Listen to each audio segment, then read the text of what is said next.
Ամուլսարում հանք բացելու խնդրի վերաբերյալ վաղուց ես պայքարել եմ իմ ընկերների, այլ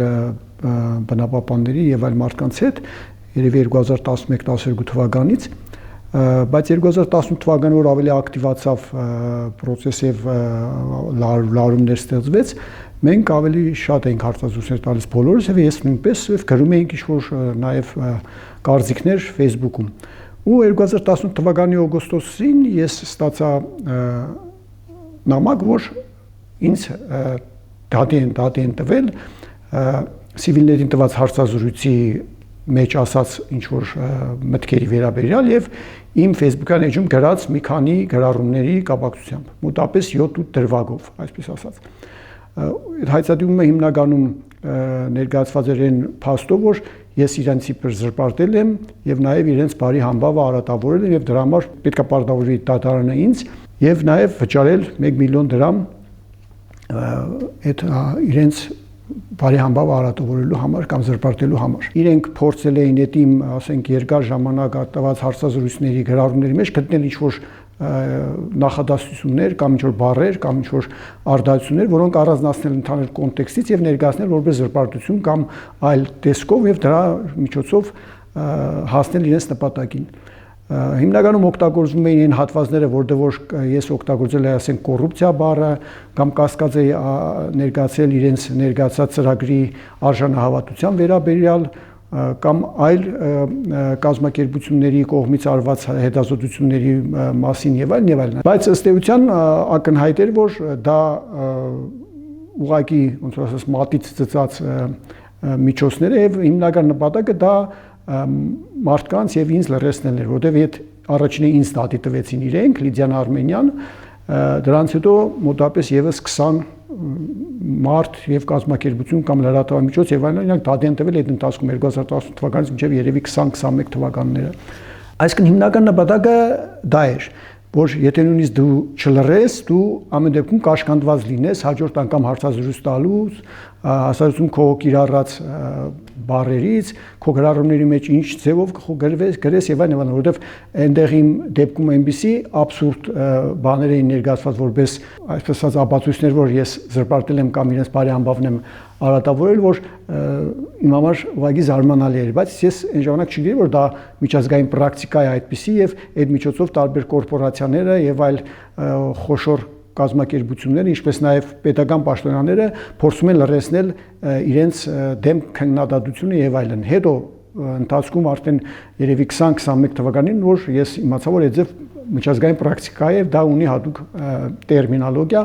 լրացնել մարդկանց։ 2 թե 3 անգամ փոխեցին հայցադիմումի հիմքերը, ասենք, կոնկրետացեցին, որովհետև այնքան ակնհայտ էր, որ նույնիսկ անհասկանալի էր ինչն են իրանք փորձում ապացուցել, որ ես պետք է հերքեմ, նույնիսկ դա էր անհասկանալի։ Դա 2-3 անգամ փոխվեց, ուրեմն իրենց կողմից փոխվեց այդ հիմքերը, հետո դատավոր փոխվեց մի անգամ,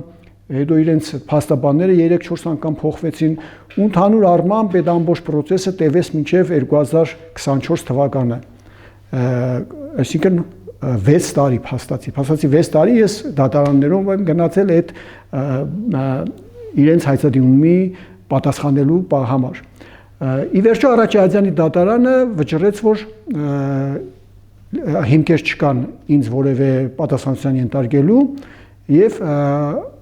ես պարտավոր չեմ ոչ բան անել եւ պարտավորեցի Լիդիանին նաեւ փոխհատուցել որոշակի ծախսեր փաստաբանի եւ այլն։ Դրանից հետո իրենք դիմեցին վերաքննիչ դատարան, վերաքննիչ դատարանը նույնպես չընդունեց իրենց այդ դիմումը, այնտեղ պատճառները մի չեմ ուզում խորանամ, բայց ամեն դեպքում հետո վճռաբեկ իրենք դիմեցին եւ վերջո վճռաբեկը 2025 թվականին արդեն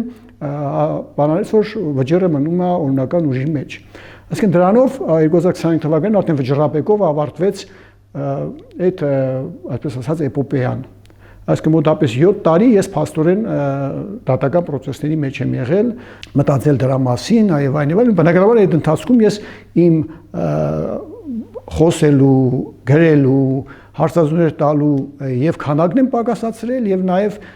բնականաբար այն տեքստերը, որ ես կասեի առաջ կամ կգրեի, այդ ընթացքում այդ ձև չեմ գրել, որովհետև հասկացել եմ, որ կարան ամեն մի բառից կարճեն եւ նորից դիմեն դատարան եւ ես նորից եւս 2-3 կամ 5 տարի ընկնեմ դատարանների դռները, այսպես ասած։ Այդ հաղթանակը կարեւոր էր, որ ես ապացուցեցի նաեւ փաստաբանների հետ միասին իրենց աջակցությամբ, որ ըստ էության դա ոչ թե զրպարտություն է, որտեղ իրականում դա զրպարտություն չկար, իրականում ոչ մի իրանց նկարագրած դրվագներում կամ հիմքերում, այլ նաև այդ փաստը, որ ի վերջո դատական ակտով ապացուցվեց, որ այո, իրենք ուղղակի փորձել են ճնշում գործադրել այն մարդկանց վրա, ովքեր որ դեմ են արտահայտվում ամուսարում ոսկու հանքի ծրագրին։ Իմ դեպքում այդպես ստացեց, բայց բազմաթիվ մարդկանց մոտ նաև ես գիտեմ, որ այդ ձև չի ստացվել, պատճառները տարբեր են, բայց ամեն դեպքում այդ ձև է ստացվել։ Դրա համար այնպես չի, որ մի դեպքով կամ երկու դեպքով որ հաջող է ավարտվել, չնշանակում որ դա խնդիրը լուծվում է, որտեղ փաստացի բազմաթիվ մարդիկ պարտվել են, այսպես ասած, դատարանում, ստիպված են եղել գումար վճարել, բողոքարկել եւ այլն, հիմա շարունակվում է էլի process-ներ որոշակի, եւ ակնհայտ է, որ դա շարունակական process է եւ այս վերջի 3-4 տարին, որ ես հետևում եմ, տեսնում եմ, որ արդեն